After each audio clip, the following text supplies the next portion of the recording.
Jen from North Grenville Public Library, and today we're going to be making oatmeal scones. This is a super easy recipe. It's super light on your resources in the kitchen. It's super kid friendly to put together, and it doesn't take any yeast. So that's always good news these days.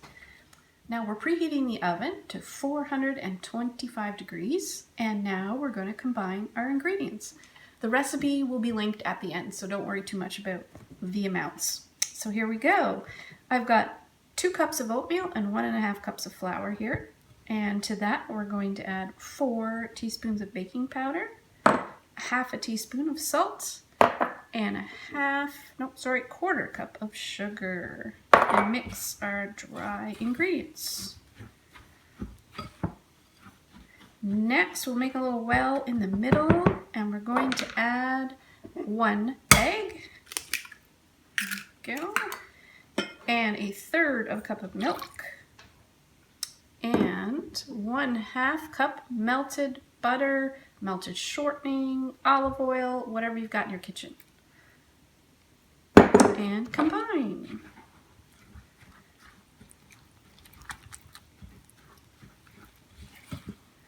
This is going to make a thick batter. And this is also where you would add 1/2 cup of raisins or currants if you eat those at your house. And that is pretty much it. You've got your very thick dough. Now we're ready to turn the dough out onto our baking sheet. I'm using a stone, but it doesn't matter, whatever you've got in your kitchen. Now the aim here is to pat it out to 1/2 inch thick. And again, this is an awesome kid part. If you have little bakers at your house, this will be fun. Anyway, so we get it all more or less patted out to approximately 1/2 inch thick, and then you score it. I'm just using the back of a butter knife for where, we're preheated, to where we want to cut it when these are finished cooking. There we go.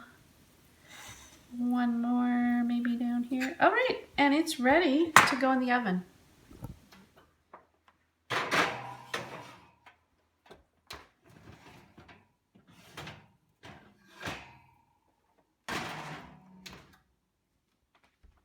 Okay, so these have been baking at 425 for 15 minutes, and they are done. You can see where we scored it, so they're easy to cut. And there's our finished product. Hi, thanks for watching. Don't forget to like and share and comment down below. And don't forget to check out all the amazing videos that we've been posting to our North Grenville Public Library Facebook page.